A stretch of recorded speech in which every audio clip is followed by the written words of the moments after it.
You're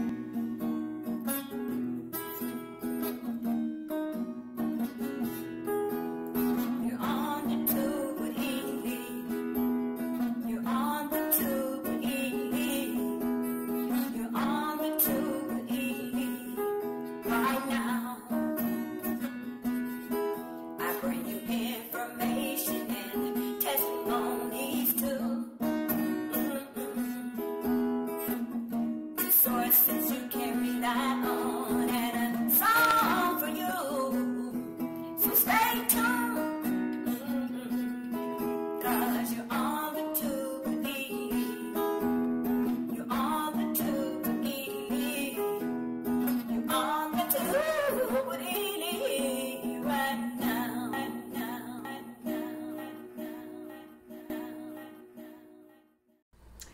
Well, greetings, beloved, and how are you all? It's really good to see you all again. I haven't done a show in a couple of weeks, but that's okay. I try and do the shows as the information come in to me, and I have a chance to do a little research on it. So, you will be pleased to know that this past Saturday, which was, what was it, the 14th, we had the Making Strides Cancer Walk, and we did that starting at Moose Haven on Park Avenue down here in Orange Park, Florida. And it was a pretty successful walk. There were a lot and lots and lots of participants. And I did a show earlier in the months on Making Strides and who funds Making Strides. And I know I told you that Big Pharma is behind Making Strides, and the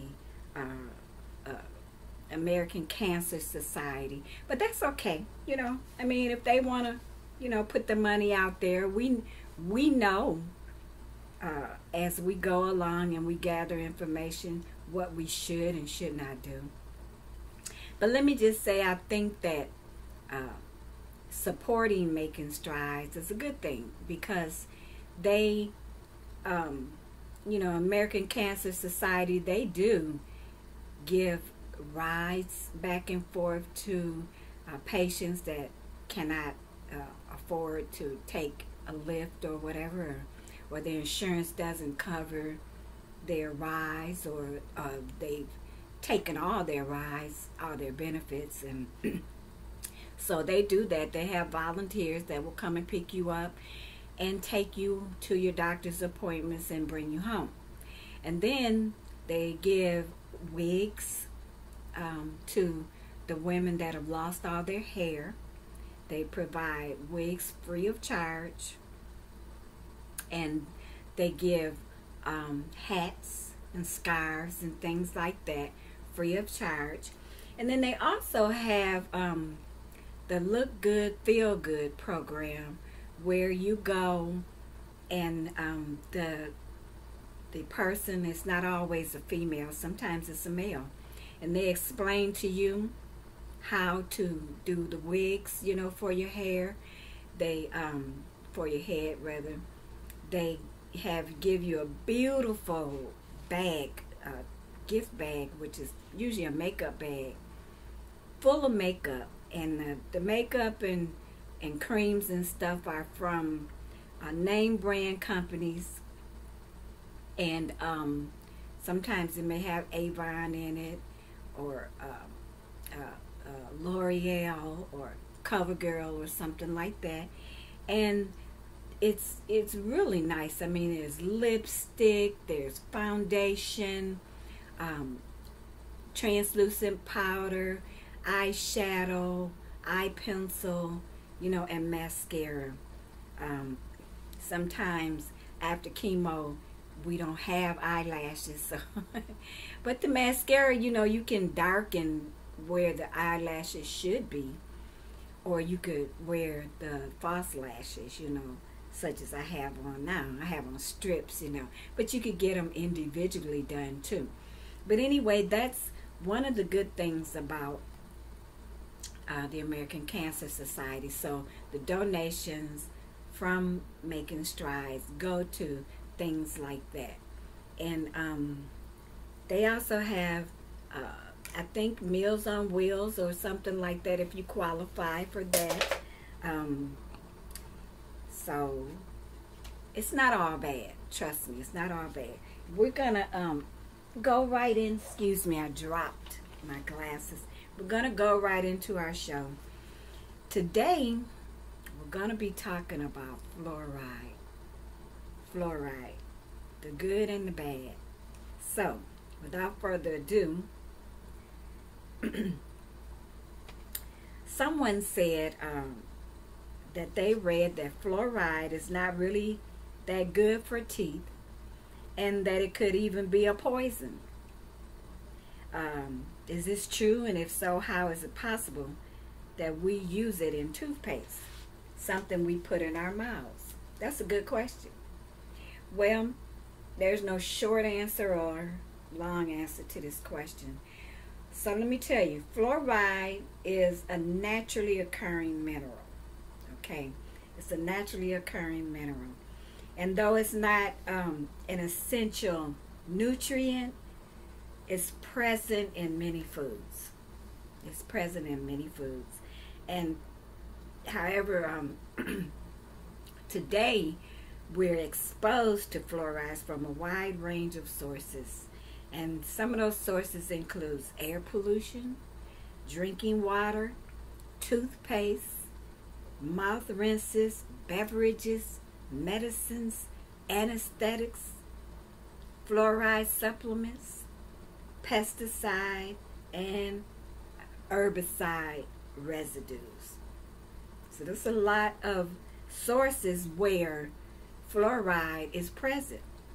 And so for the most of our main exposure to it is through our water supply and through our toothpaste and mouthwashes. That's where we mainly get the fluoride from.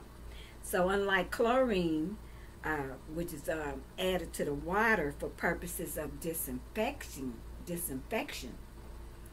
fluoride is added to drinking water for forced medication, and that's to prevent tooth decay. So in fact, fluoride is the only chemical added to water for this purpose. But like so many everyday substances that have been found to be toxic, fluoride has its roots in World War II, research into weapons of mass destruction. Massive quantities of fluoride were essential for the manufacture of bomb-grade uranium and plutonium for nuclear weapons throughout the Cold War. Okay?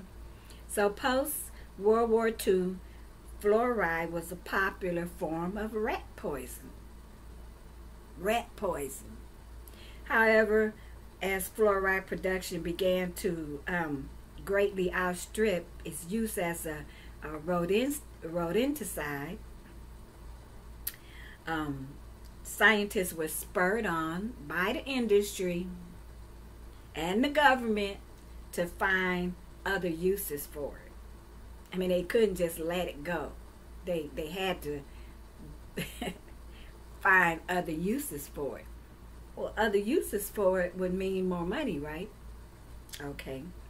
So today, fluoride is routinely added to the water supply of around 10% of the UK population and more than 60% of the US population. So these figures are in stark contrast to the 98% of Western Europe that has rejected fluoridation on the grounds that it does not work and that it is morally reprehensible to forcibly medicate whole populations of people. Let me say that again. Western Europe has rejected fluoridation on the grounds that it does not work and that it is morally reprehensible to forcibly medicate whole populations of people. While most of us have been taught that fluoride protects teeth, research does not bear this out. So there's really no research that says, yes, fluoride definitely protects the teeth, then we cannot do without it. So most studies into the benefits of fluoride are based on calcium fluoride rather than the more toxic form that's added to our water supply. Why don't they do more research on the actual fluoride that's added to our water supply? Okay. Well, it's questionable protection for teeth. Okay. There's significant differences between naturally occurring calcium fluoride and what is essentially industrial waste. That don't sound too good, do it? Industrial waste, namely hydrofluorosilicic acid, which is a byproduct of the phosphate fertilizer industry, added to our water and known to contain human carcinogens in a toxic mix of, of arsenic, beryllium, lead, cadmium, mercury, silicon, and other major contaminants, including radioactive polonium. We're talking about fluoride. We're talking about something that's put in our water supply, in our toothpastes, and in our mouth rinses. Okay? So it's possible that, some people might say, well, a small amount of these toxins are worth the risk if it means that it's going to protect our teeth, better teeth. But the largest dental survey ever conducted in the U.S. was done by the National Institute of Dental Research, which they're, NIDRs, their initials. And it involved more than 39,000 children. Okay? And they found virtually no difference. No difference in the tooth decay between the children living in fluoridated and non-fluoridated areas. And yet inexplicably concludes that we should continue to fluoridate the water. Why? If there's no significant difference, why? Why would you put contaminants in our water supply? Why would you put stuff, arsenic and mercury? Just those two alone scare the mess out of me. Okay? I don't know. In addition, several review papers have attested to the fact that dental decay does not increase when the community stop fluoridation. So if you stop using it, there's no studies that show that, okay, well, they don't use this, but now their teeth are really bad. No, it doesn't show that. Okay? So, but instead, fluoridated water is responsible for increased rates of fluorosis. Now, fluorosis is where the teeth become white spotted or yellow or brown stain or pitted. That's when they've got the little holes in it as the result of what one researcher calls chronic fluoride toxicity. It's so much information that I found on fluoride. Now, I won't be able to tell you all of it, but I'm going to tell you as much as I can because it would take more than the 30 minutes. Now, in the U.S., the incidence of fluorisis is increasing. I just told you that fluorisis is, let's repeat it. Fluorisis is where the teeth become white spotted, yellow, brown stained, or pitted. That's chronic fluoride toxicity. So in the in the U.S., the incidence of this fluorisis is increasing. A major study compared the data from two national surveys, from 85 to 87 and 99 to 204. And then you can just imagine here in 2017 what that survey would say. But that particular survey found that rates of dental fluorisis were 23% and 41% respectively. That's been a while. So I can imagine that now it's, you know, pretty much up there. Pretty much up there. And this survey was done on adolescents aged 12 to 15.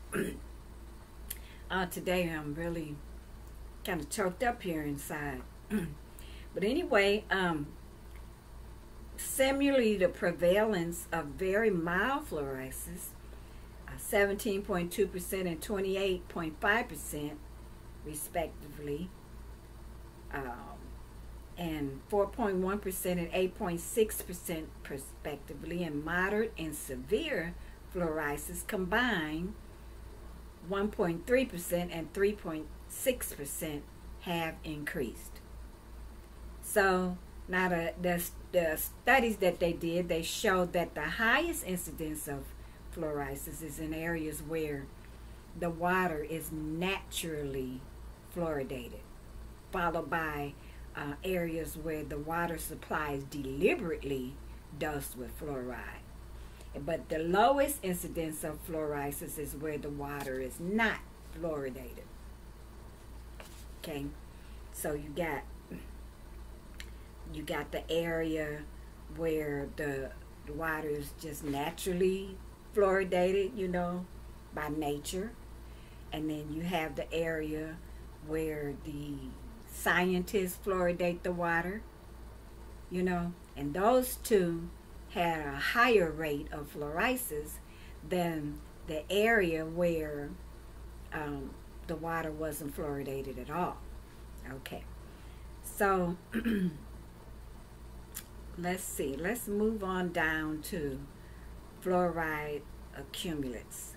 Now, while it's long been believed that fluoride has a half-life of 3.5 hours, that's the time it takes to clear from the body, from your system. Studies into fluoride poisoning suggest that it takes much longer than that. So, you know, some would want you to think, well, you know, when you rinse your mouth or brush your teeth or drink water, it only lasts a few hours. But that's not what these studies say.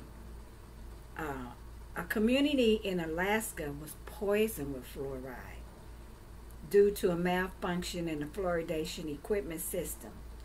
Blood fluoride levels did not return to normal within 24 hours, as they had expected. In fact, they said 19 days, people, after the water was poisoned, 19 days later, the average level of fluoride in exposed individuals was still nearly 3 times the level of the few non-poisoned individuals residing in the same community. So, well, while we're thinking that the fluoride is leaving our bodies, I guess it's actually not. It's actually not. And so, as a general rule, approximately half of each day's fluoride intake is retained. That's too much. Half? Approximately half? We need to get, I mean, if we're being poisoned, if this fluoride is so bad, we don't need to have it retained in our bodies and start doing things and wreaking havoc. I'm no medical doctor, and I'm not giving any medical advice. But you would think, right? Just common sense. Okay. Yep. And the rest of the fluoride is absorbed into calcified tissues like bones and teeth, as well as some organs. So indeed, fluoride has a particularly affinity for bones. And there's some evidence linking it to an increased risk of hip fractures. So maybe that's why, elderly people get hip fractures. As a matter of fact, like I said, I don't have, hold on one second, my computer is trying to shut down on me. Hold on. Okay, sorry about that. But yeah, well, I had pre-osteoporosis, which is not osteoporosis, but it was in my left side over here, my left thigh, close to my hip. So, and I'm up there in age, so I've been using fluoride, I guess, for many, many years. And that could be why I have so much trouble with my teeth, not to mention along with the chemotherapy. But even before the chemotherapy, my teeth were very soft, and kind of brittle, Oh, some things are coming to light. Some things that I did not know back then, I'm finding out now. So, how much is too much? How much fluoride is too much fluoride? Well, let's see here. Since the 50s, proponents of fluoridation have maintained that fluoridation of water at 1 ppm represented a minimal risk. Between 2,250 to 4,500 times less than required to kill an adult, and 250 to 500 times less required to kill a child. However, reports show that what is known as the probably toxic dose, PTD, of fluoride, that is, that's the ingested amount that would require therapeutic interventions and hospitalization, is actually much lower. It's about 32 to 64 milligrams of fluoride per kilogram of body weight administered in one dose. So, you have to kind of do the math, so you figure 32 to 64 milligrams of fluoride per kilogram of body weight administered in one dose. Okay, so now studies show that we ingest around 33% of the toothpaste that we put on the brush.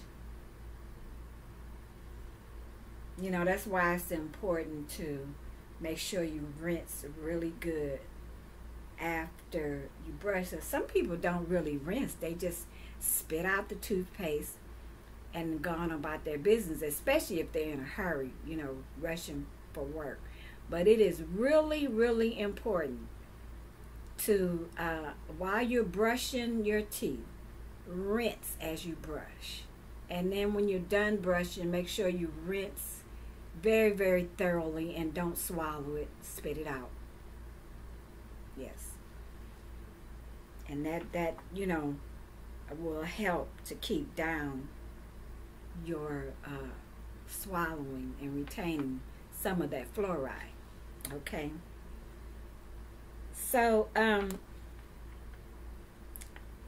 nevertheless, well, okay, for example, we would need to ingest 5 to 10 grams of sodium fluoride to reach a lethal dose, So And I know that some people drink mouthwash trying to get some kind of crazy high or whatever. Don't do that. Don't do that. Don't do that. Because the mouthwash contains fluoride, and if you reach a certain level, it could kill you. It could kill you. So don't do that. Don't do that. 10 grams of sodium fluoride to reach a lethal dose. So don't do that. But nevertheless, current toothpaste formulations do contain sufficient fluoride to exceed the PDT for young children. That's another reason why you definitely have to supervise your children and keep the toothpaste up high where they can't get it. I know some parents think it's cute to, and you know, that they're growing up to let them go in the bathroom and brush by themselves. But some kids actually eat toothpaste. You know, I know mine have done it in the past, and I pray to God, I thank God that they didn't eat enough to be lethal. I'm so thankful for that. So, in the U.S., fluoride containing toothpastes now come with a health warning. Really? Well, now, well, what about all those people that took the fluoride or ingested fluoride or retained fluoride in their bodies before this health warning came out?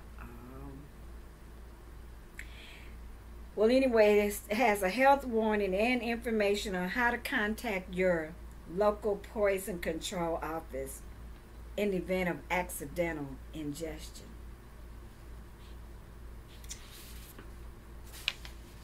Okay? So, a few more minutes more to say, what do we do? What do we do? So, what do we do?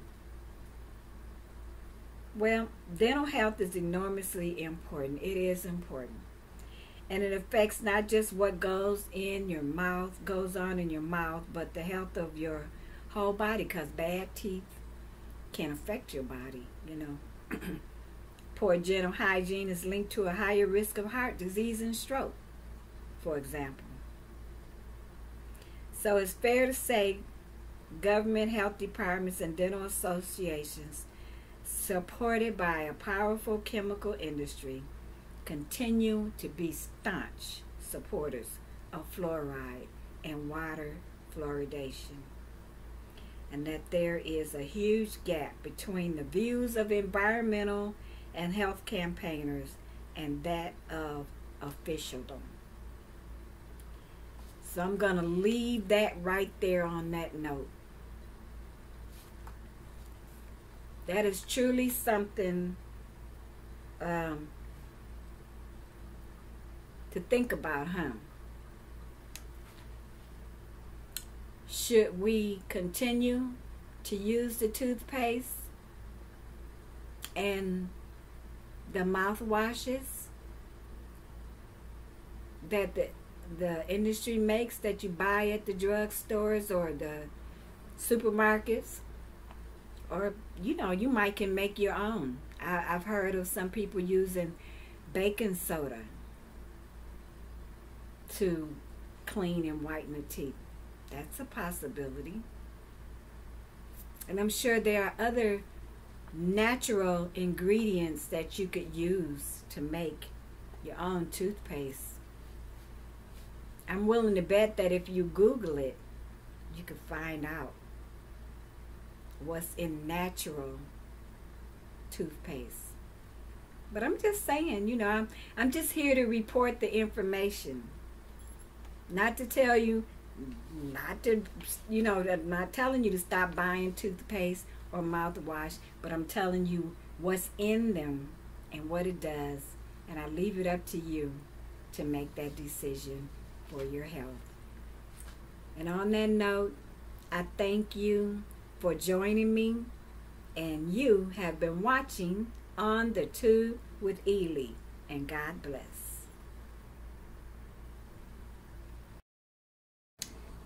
you're not alone.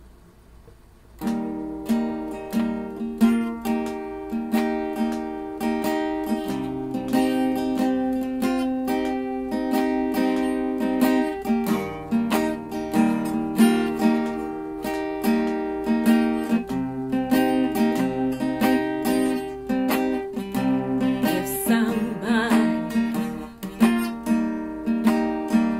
makes you angry,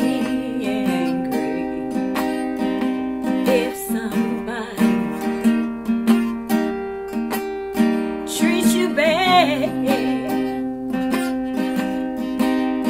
don't you worry, don't you fret, just remember and don't forget, you're not alone. You're not alone. Just call